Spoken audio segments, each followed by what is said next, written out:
And these are the box office results from the movies that came out on Friday. Predator Badlands. Apparently the budget for it was $100 million. So it made $40 million. I don't think that's good for a first day. Then Regretting You, second place. Black Phone 2. Not bad. That's a pretty good movie, I think. Then Sarah's Oil actually dropped to fourth place. That's cool. And then Nuremberg, I don't know, it doesn't look like it hit too hard. Chainsaw Man's still going. Begonia, Die My Love. That one looked like it didn't. Nobody liked that one. Springsteen's doing well. Tron Ares, not amazing. Then Christy dropped all the way down to 11. Only made $1 million. One battle after another. Didn't do too bad. And Stitchhead, Good Fortune. Yeah, and those are all the movies that came out. So it looks like, yeah, Predator Badlands is doing okay. Reviews for Predator Badlands. 408 reviews. The first one is 9 out of 10 stars, a fun addition to the Predator franchise. This director clearly knows how much the Predator franchise can evolve. This film is a good pace, exotic and dynamic music while taking a spin on the trope of movies out of unlikely allies with a shared goal.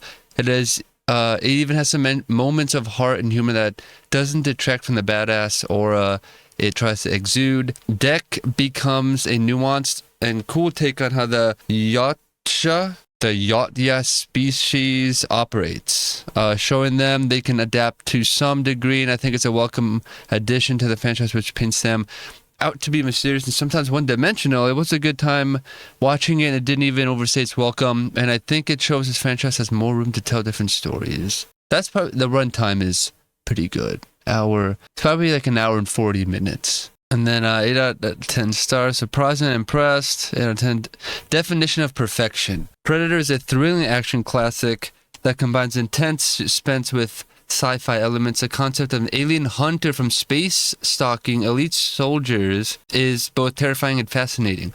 Great pacing, strong performances, and unforgettable tension make it a must-watch. 6 out of 10 stars, great if you're adolescent. Nothing like the Predator of old. I have conflicted feelings about this one. There's a strong sense of immaturity watching this film.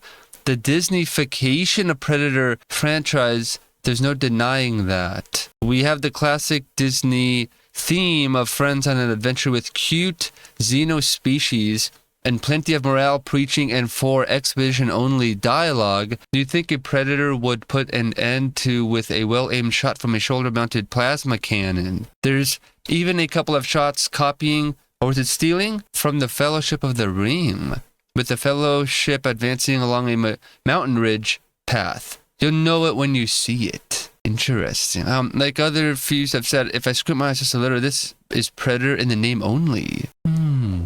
That's weird. 8 out of 10 when the hunter becomes a hero. It challenges everything we've come to expect from the franchise. That's precisely what makes it fascinating. Is it a Predator movie? Absolutely. But is the same Predator we've known for decades? Not quite. And that's where its brilliance lies. 10 out of 10. Jesus. Everyone said Badlands is good, and they were right. It exceeded my expectations.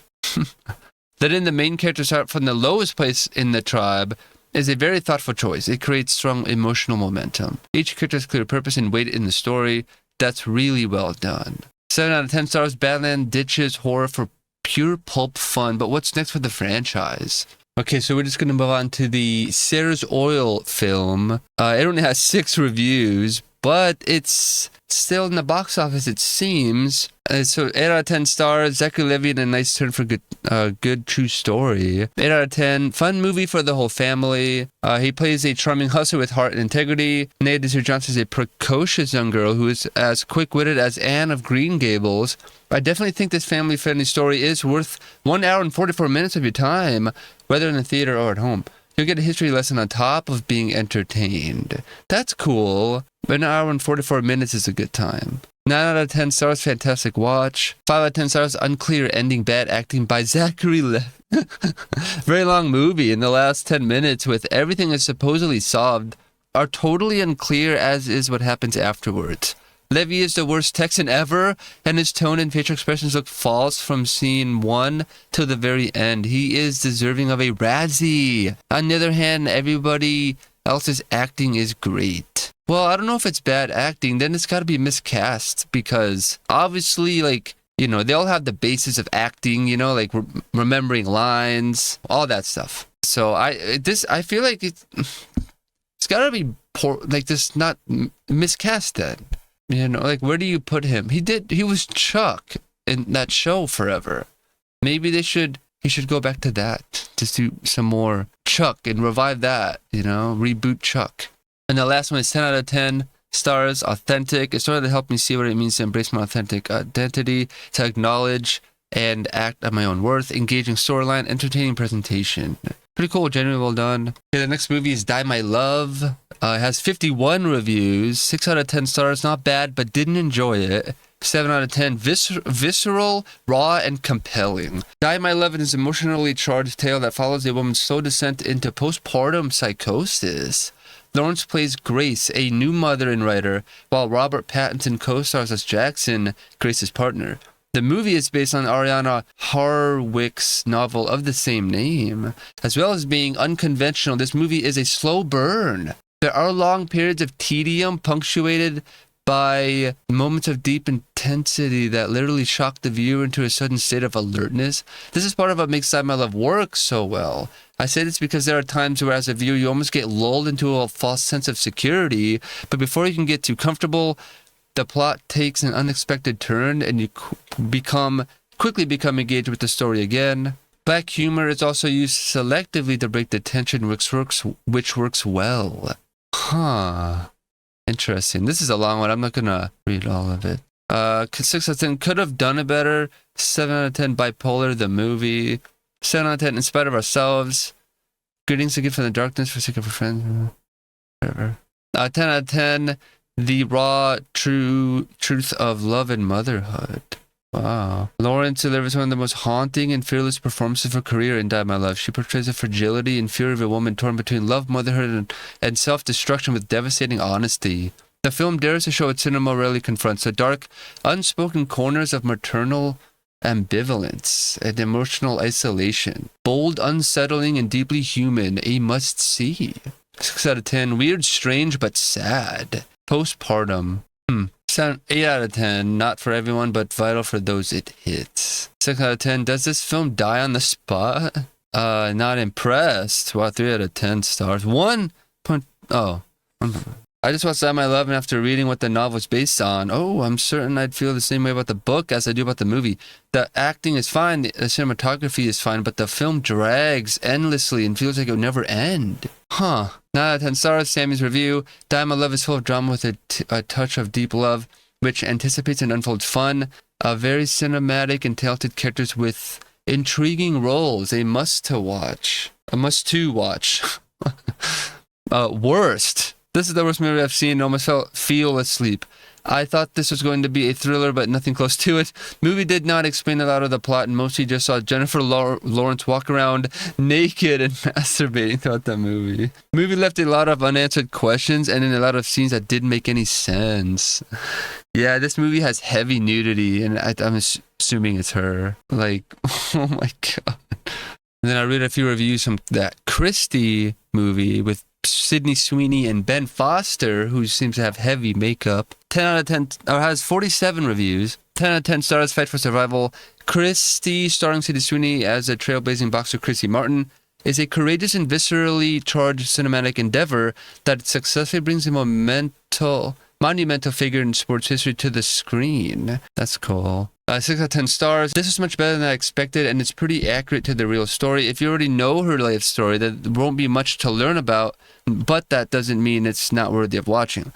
Great performances all around, and the knockouts during the fight scenes looked real. Definitely worth checking out. 3 out of 10 stars. $1 Million Baby, this is not. Unfortunately, this is a travesty. I put this down to several factors. First, a simple fact that Sydney Sweeney cannot act. Pretty faces don't make someone good at acting. You'll notice most right-wing actors and actresses are quite poor at their profession. Sydney Sweeney has no future in filmmaking. It'll be disaster after disaster from here on. I didn't know she was right-wing. That's weird. Secondly, the lack of historical context in this film is ridiculous. Thirdly, and adding on the second point, it's violence over substance. Lacking identity and inconsistent tones and no emotion over the story of abuse, then what makes Christy become who she is? Conclusion. If you want a female boxing movie with impact, then $1 Million Baby is miles ahead of this garbage. And alternatively, if you want one more bang with your punch, why look past Rocky? $1 Million Baby. Well, this is an interesting review. 1 out of 10 stars. Gave it a go. Just straight up predictable and bland. Script is weaker than expected. Sitting doesn't seem to fit. 6 out of 10 stars. Once was enough. 9 out of 10 stars. Warm, real, and surprisingly moving. I really enjoyed Christy. It's a simple story on the surface, but the emotion is sincere and the performances feel lived in. 1 out of 10 stars. Poor casting. Wow. 10 out of 10 stars. Greatest film I've seen in years. It starts with someone just being good at something and having a chance to make a few dollars at it.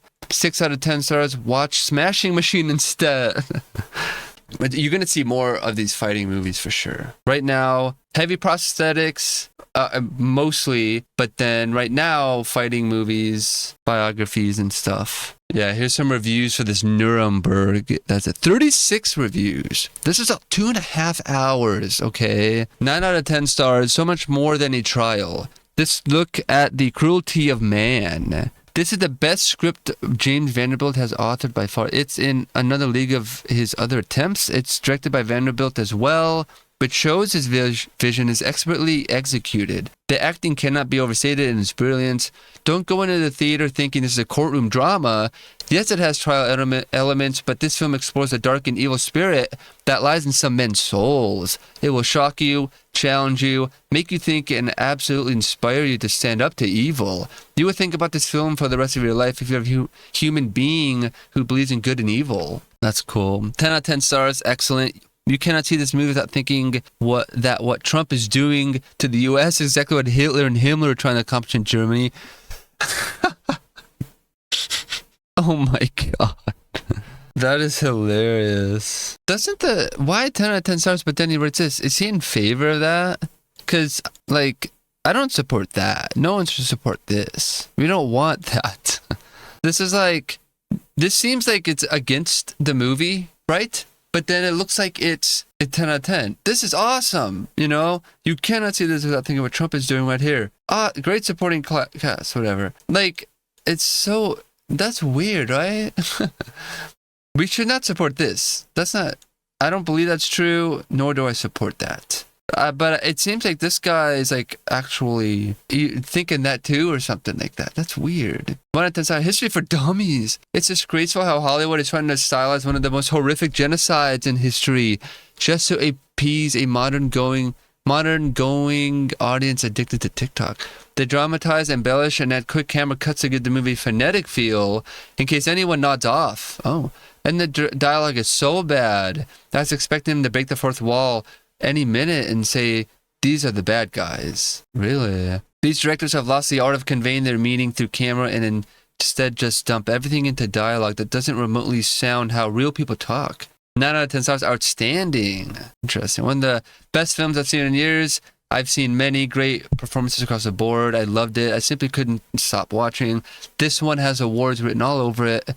Okay, 10 out of 10 stars. Finally, a real excellent movie that will make history. Besides the description and the breathtaking incarnation of huge characters by the actors, besides a perfect and clear script, besides the reconstitution of the trial, the movie offers many layers of interpretation and real food for questions about how it's possible and how it is still possible nowadays for human beings to commit such atrocities. That's sad. 10 out of 10 stars. Terrifying, actually. I don't think I'll ever see Crow as Crow again. Really? Indescribable, indelible performance as Goring. A mediocre retelling of history. 5 out of 10 stars. Wow. Oh, what else? Most important film in a decade. 8 out of 10 stars. Entertaining, terrific performance. 8 out of 10 stars. Entertaining, terrific performances. Big questions. 7 out of 10 stars. Nuremberg is purpose-built cinema. Cool. Oh, that might be good. Opening has conviction. Walks to know exactly how it wants to prosecute. Russell Crowe is magnetic, manipulative, practically weaponized charisma. Rami Malek is a counter-vector, clinical, obsessive, and slowly cracking. The movie's not flawless, but it's high-value content and emotionally creditworthy, and that's what matters in the real-world metrics that count. All right, so yeah, those are just some reviews from some of the movies that are at the box office right now. These are the Rotten Tomatoes scores. Yeah, Predator Badlands, 85%. Regretting You, 27%. That's weird. Black Phone 2, 72%. Sarah's Oil isn't even on here, which is bizarre. Predator Badlands is 85%.